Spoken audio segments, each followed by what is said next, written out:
In the depths of North America's ancient forests, where the biting cold of winter gnawed at the very soul, a legend whispered among the indigenous tribes. It was the legend of the Wendigo, a creature that had haunted their collective consciousness for generations, a creature born of desperation and darkness. The origins of the Wendigo were shrouded in the mists of time, deep within the ancestral memories of the Algonquian-speaking tribes. These tribes, including the Ojibwe, Cree, and Algonquin peoples, held variations of the Wendigo legend, each with its unique nuances. Yet, at its core, the Wendigo symbolized a malevolent force, an embodiment of the most forbidden taboo, cannibalism. In the heart of those harsh northern forests, where the winters were long and unforgiving, the legend thrived. It thrived because it was more than just a tale. It was a warning etched into the very soul of the indigenous cultures. It was a reminder of the fragility of life, the importance of community, and the dire consequences of crossing into the forbidden realm of consuming human flesh. The Wendigo was a creature of the supernatural, but it was also a manifestation of human frailty. It was a spiritual transformation, a descent into darkness that could befall even the most ordinary of individuals. It was not just about physical transformation but a spiritual one, a descent into greed, selfishness, and violence. As winter descended upon the land, the Wendigo's presence loomed large. It was a time when food became scarce, and the tribes huddled together for warmth and survival. The legend reinforced the importance of cooperation, sharing, and the avoidance of excess. It was a stark reminder of the delicate balance between humanity and nature. Among the Ojibwe, the Wendigo was envisioned as a towering, emaciated creature with skin stretched taut over its skeletal frame. Encountering a Wendigo was believed to bring ill fortune, illness, or even death. Only a shaman or a spiritual leader held the power to confront such a malevolent being. In the Cree tradition, the Wendigo was seen as a malevolent spirit associated with the unforgiving winters. It was a symbol of the importance of resisting selfish desires, as succumbing to them could lead one down the treacherous path of transformation. The Algonquin people viewed the Wendigo as a representation of greed and gluttony. The legend often underscored the consequences of hoarding resources or taking more than one's share, reinforcing the cultural values of restraint and balance. Yet, the Wendigo was not confined to folklore alone. It seeped into the real world, melding with the fears and actions of indigenous communities. In the late 19th century, Swift Runner, a Cree trapper, and his family were discovered dead in the icy wilderness of Alberta, Canada. Swift Runner had resorted to cannibalism during a brutal winter, and he attributed his actions to the malevolent Wendigo spirit. He was arrested and eventually executed, a case that blurred the lines between folklore and stark reality. The Wendigo was not a creature to be seen with the eyes but one to be felt in the depths of the soul. It was a manifestation of the deepest human fears, the fear of starvation, of losing one's humanity to insatiable greed, and of becoming a monster born of desperation. Explorers, settlers, and fur traders who ventured into the heart of North America often found themselves captivated by the stories of the Wendigo. These tales, woven with the threads of indigenous folklore, painted a picture of a wilderness inhabited not only by the harsh elements, but also by supernatural forces. Their encounters with indigenous communities exposed them to the deep-seated beliefs in the Wendigo and the warnings it carried. Written accounts and journals of these early European settlers bore witness to their fascination with this enigmatic creature. The Wendigo was more than a legend. It was a testament to the mysteries of the wilderness they now called home. As they delved deeper into the heart of the continent, these newcomers engaged in cultural exchanges with indigenous peoples. Stories of the Wendigo were shared, serving as cautionary tales about the dangers of the unforgiving wilderness and the need to respect the customs and beliefs of the indigenous inhabitants. Misinterpretations and misunderstandings were inevitable. The Wendigo's supernatural nature often perplexed European settlers, who came from vastly different cultural backgrounds. Some perceived the Wendigo as a literal threat, while others struggled to grasp its symbolic significance within indigenous cultures. With time, the Wendigo began to transcend the boundaries of folklore and seep into the pages of early North American literature.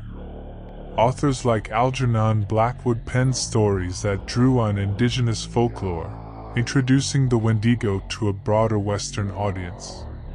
These literary contributions further solidified the creature's place in the imaginations of both settlers and future generations of writers. The Wendigo's influence extended beyond the written word, finding its way into various forms of popular culture. Novels, films, and television shows brought the creature to life in new and terrifying ways, blending indigenous legends with contemporary horror themes. The Wendigo had transitioned from a mere folktale to a fixture in modern media, a testament to its enduring allure. In the cultural tapestry of North America, the Wendigo was a thread that connected the past to the present. It was a bridge between indigenous traditions and the ever-evolving landscape of a continent.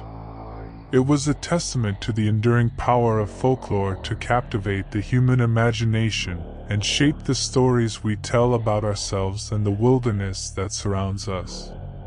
The Wendigo was more than just a creature of the night. It was a guardian of indigenous spirituality and a reflection of the darker aspects of the human soul. It was a testament to the resilience of cultures that had endured for millennia, and a reminder that, in the depths of the wilderness, the line between reality and myth could blur, giving rise to legends that would endure for generations to come. In the heart of indigenous communities, the Wendigo was not merely a tale to be told. It was a living presence, a force that demanded respect and reverence. Indigenous spiritual leaders and shamans held the knowledge and skills to identify and combat the Wendigo. They were the guardians of their communities, protecting them from the malevolent influence of this supernatural being. In some traditions, spiritual leaders were tasked with hunting Wendigos, individuals who had strayed down the dark path of greed and violence. These hunters possessed supernatural abilities that allowed them to track, confront, and neutralize the Wendigo. It was a duty born out of necessity, a means of ensuring the safety of the community. Prayers, chants, and offerings were woven into rituals and ceremonies aimed at appeasing or warding off the Wendigo spirit. These rituals were not mere superstitions but acts of deep spiritual significance. They were a plea for protection against the malevolent influence that could descend upon the unwary. Cultural taboos against actions that might lead to Wendigo-like behavior were stringent and unwavering. Indigenous cultures maintained strict norms against cannibalism, excessive greed, or extreme violence. These taboos were not mere guidelines. They were the moral bedrock of society, a bulwark against the corruption of the Wendigo. The Wendigo stories were not mere tales told around a campfire. They were the foundation of oral traditions, passed down from one generation to the next. These stories served a dual purpose: to educate the young about the dangers of the Wendigo, and to instill in them the values of respect for nature and adherence to cultural norms. The Wendigo was not just a supernatural creature, it was a symbol of balance. Indigenous belief systems often incorporated the Wendigo as a reminder of humanity's interconnectedness with the natural world.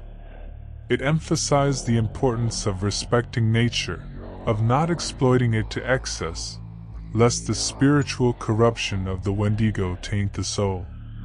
These practices and beliefs surrounding the Wendigo varied among indigenous communities.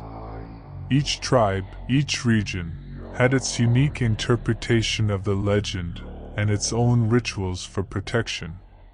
But they all shared a common thread: the Wendigo was not a creature to be trifled with. It was a force to be reckoned with, a symbol of the enduring connection between indigenous cultures and the land they called home. In the depths of the northern wilderness, where the spirits of the land and the ancestors whispered in the wind, there were those who claimed to be touched by the Wendigo. These individuals, often in the throes of psychological distress or personal turmoil, believed that they were in the process of becoming Wendigos themselves. Jack Fiddler, a Cree chief and shaman, was known for his controversial practice of euthanizing individuals he believed were on the verge of becoming Wendigos. In the Cree culture, it was believed that some individuals could transform into Wendigos, posing a dire threat to their families and communities. Fiddler saw his actions as a necessary sacrifice to protect his people.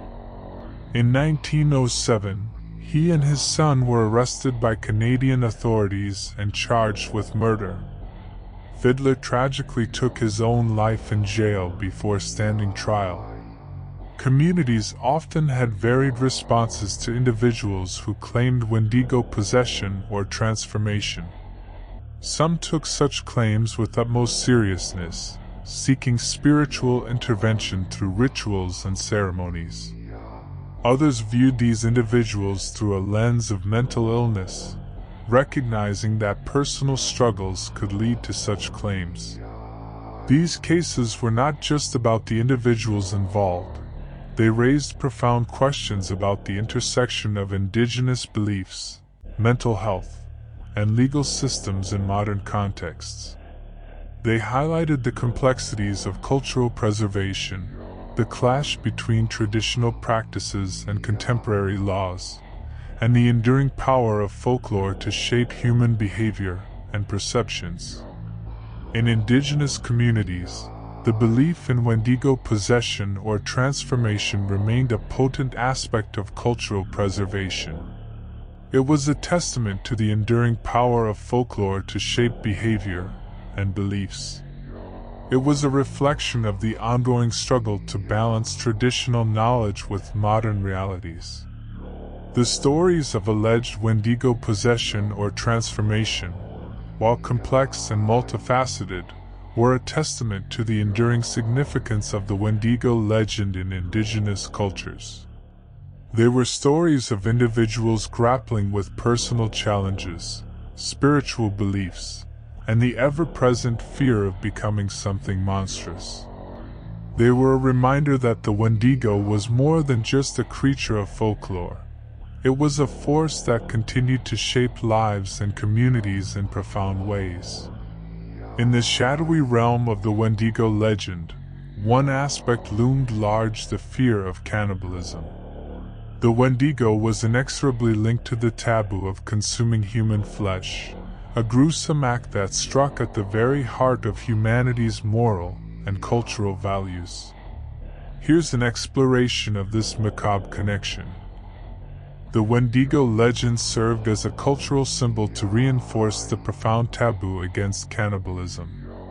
Among many indigenous cultures in North America, cannibalism was considered one of the most heinous acts imaginable. The Wendigo, with its insatiable hunger for human flesh, was a living embodiment of this taboo. Within the context of the Wendigo legend, cannibalism was often framed as a consequence of a person being possessed or influenced by the Wendigo spirit. This supernatural explanation provided a way to rationalize extreme actions and behaviors that might otherwise be inexplicable. It allowed communities to understand why an individual would resort to such a horrific act. Within indigenous communities, there were numerous stories and oral traditions about encounters with or sightings of Wendigos. These stories emphasized the horror of cannibalistic acts and the need to avoid them at all costs. While these stories were not historical accounts in the Western sense, they played a crucial role in passing down cultural values and beliefs. The Wendigo legend historically served as a way for indigenous cultures to grapple with the horror of cannibalism and to reinforce the moral and cultural taboo against such acts. While there were instances of individuals who attributed their actions to the influence of the Wendigo, these cases were typically framed within the context of cultural beliefs and were not scientific evidence of supernatural creatures. The Wendigo was a creature that inhabited the twilight zone between folklore and reality. It existed primarily in the realm of legend, with no concrete historical accounts or scientific evidence of factual sightings or encounters with the Wendigo in the 19th and early 20th centuries. Instead, reports of Wendigo sightings were found within the domain of folklore, oral traditions, and storytelling, passed down through generations. While historical documents may not provide concrete evidence of Wendigo sightings, they offer insights into how the legend of the Wendigo influenced the beliefs and actions of some individuals in the past. The Wendigo legend continues to be a part of the cultural and oral traditions of various indigenous communities in North America, and stories and interpretations of encounters with the Wendigo can still be found within these communities today.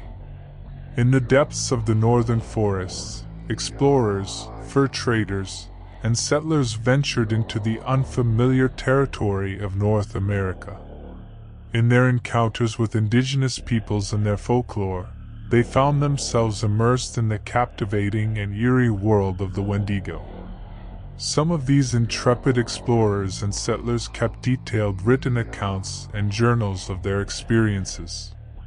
In these documents, they recorded the stories they heard about the Wendigo, describing it as a fearsome and mysterious creature lurking in the wilderness. These written accounts added a layer of intrigue to the Wendigo legend, drawing attention to its role as a supernatural force in the untamed frontier. The exchange of stories and folklore between indigenous peoples and European newcomers led to the spread of Wendigo legends among settlers. These stories were often cautionary tales, warning settlers about the dangers of the wilderness and the importance of respecting indigenous customs and beliefs. The Wendigo became a bridge between cultures, a shared narrative that transcended linguistic boundaries. Over time, stories and accounts of the Wendigo began to find their way into early North American literature. Writers of the time drew on indigenous folklore to create narratives that both fascinated and frightened readers. One notable example is Algernon Blackwood's 1910 short story The Wendigo, which introduced the creature to a wider Western audience and contributed to its popularization in literary circles. Explorers, fur traders, and settlers in North America interacted with indigenous peoples and their folklore, including the Wendigo legend. Their documentation and accounts of these interactions influenced the perceptions of the Wendigo, introducing it into the broader cultural narrative of the continent. The Wendigo's portrayal as a malevolent, supernatural force in the wilderness was reinforced through these interactions and continues to shape its image in modern popular culture. As settlers ventured deeper into the wilderness, they found themselves immersed in the haunting tales of the Wendigo, stories that held sway over the land and its people. These tales weren't just stories. They were windows into a world where the boundaries between reality and myth blurred. The settlers documented their experiences, chronicling the chilling encounters and legends that captivated their imaginations. These early European explorers and settlers, driven by curiosity and a desire to understand the unfamiliar land, kept written accounts and journals. In these documents, they recorded their interactions with indigenous communities and the stories they heard about the Wendigo. These written records added an air of authenticity to the Wendigo legend, giving it a sense of historical weight. The settlers, coming from diverse cultural backgrounds, sometimes misunderstood indigenous beliefs and legends. The concept of the Wendigo, with its supernatural elements, often perplexed them.